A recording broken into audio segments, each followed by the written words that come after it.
Today, we are going to learn how to use virtual trades in binary blocks. Let's start by explaining the concept of virtual trade.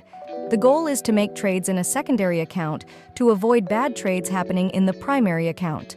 This secondary account is a demo account, so the system will switch between the two accounts according to the selected parameters.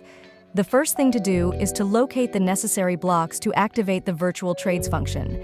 The settings block needs to be inside the trading definitions block. Now let's look at each of the virtual trade settings. Using virtual trades needs to be set to true, so the system can make virtual trades in the connected secondary account. Next, you need to insert the token of the secondary account. It is necessary to use the token of another account because that is where the virtual trades will be made. Next, we have the minimum number of virtual steps, which will be counted for each virtual trade that occurs, depending on the selected counting method. The next item is the method of counting virtual steps. By selecting True for counting steps on loss, the system will count only when a virtual trade results in a loss. If the maximum number of virtual steps is 3, for example, when there are 3 virtual losses, the system will start using the primary account for the next trade. This leads us to the next item, which is to reset the steps when there is a win. Setting this to true will reset the step count whenever there is a virtual trade with a gain. With this current configuration, when there are 3 consecutive virtual trades with losses, the system will execute the next trade in the primary account, as the steps will be counted on loss, and when there is a gain, the steps will be reset, and the minimum number of virtual steps is 3.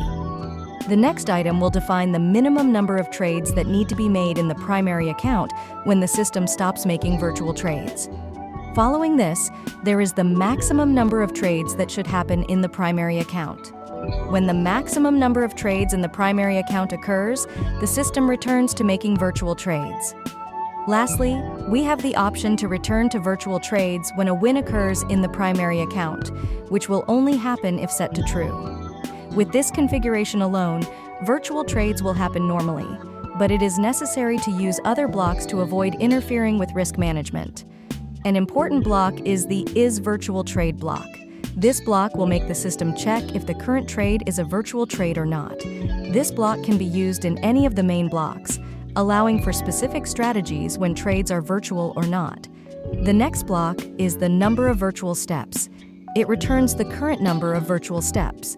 It is useful for making virtual trades more customized. Next, we have the Return to Primary Account Trades block, which will indicate to the system to return to making trades in the primary account, resetting the virtual steps, and ignoring any other rules of the virtual trade settings.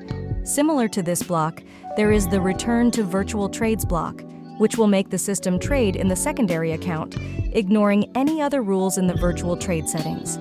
These two blocks help to further customize virtual trades and create various trading patterns between the primary and secondary accounts. Lastly, we have the Reset Virtual Steps block. With this block, the virtual step count is reset, further enhancing the customization of virtual trades. And with that, we conclude this brief tutorial on what virtual trades are, each parameter of their configuration, the additional blocks to customize the patterns of how the system will use virtual trades, and examples of how to use these blocks. If you have any questions, please contact us using the links in the description.